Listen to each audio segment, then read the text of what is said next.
Batmanımız 16 Mayıs 1990'da Türkiye'nin 72. il statüsüne kavuştu. Tabi ilimizde petrolün de bulunmasıyla ve rafinerinin oluşmasıyla her geçen gün yoğun bir göç aldı ve büyüdü. Günümüz itibariyle merkez nüfusun 470 bine dayanmasına rağmen hala ilimizin büyük bir kısmı 34 yıl öncesini andıran bir yapıda, bir durumdadır. Maalesef 34 yıldır ciddi ve etkin bir belediyecilik anlayışı oluşmadığı için dediğimiz gibi belki 30'a yakın mahallemiz henüz 30 yıl öncesinin şartlarında şartlarını sürdürüyor.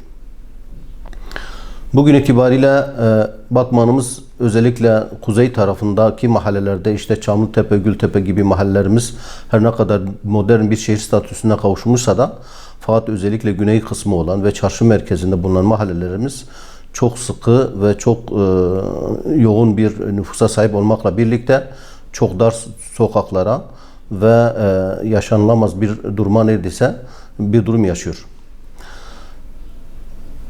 Etkin ve öngörülü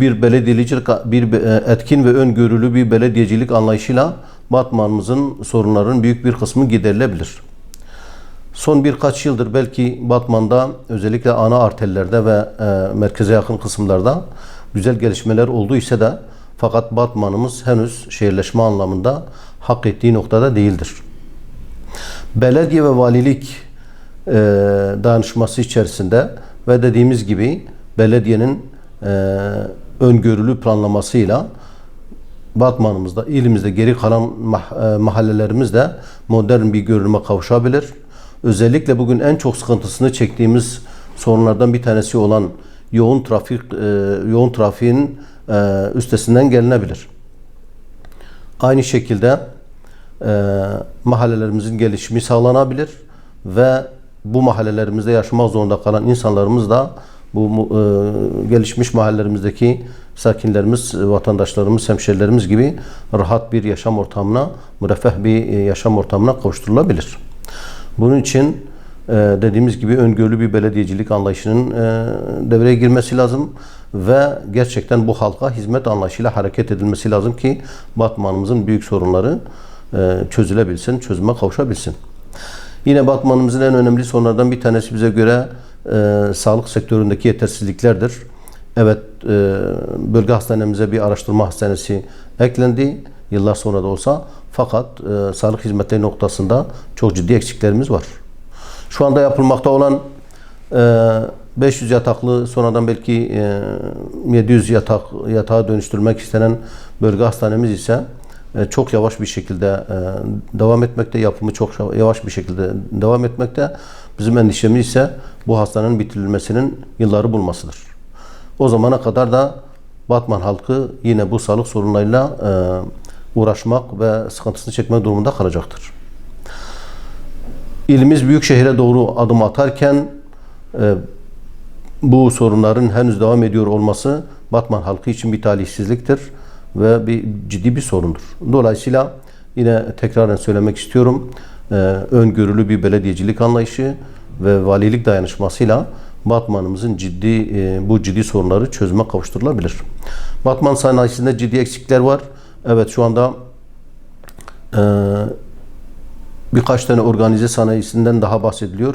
Çalışmaları söz konusu. Valiliğin bu anlamda ciddi bir çabası var. Bu anlamda da valiliğimize teşekkür ediyoruz. Fakat bunların da bir gün önce bütün işte ekonomik sıkıntılar da aşılarak neticelendirilmesi gerekir ki Batmanımızdaki özellikle bu işsizlik sorunun da ciddi boyutlarda bulunan bu işsizlik sorunun da bir nebze de olsa bir çözüme kavuşturulması olası bir durumdur. Yani ihtimal dahilindedir. Batmanımız yine sularla çevrili olduğu halde ciddi bir temiz su sorunu ve su kendisi sorunu yaşamaktadır. Bunun da bir yıl önce bu sorunun da üstesinden gelinmeli ve bu sorunun da bir şekilde halledilmesi lazım.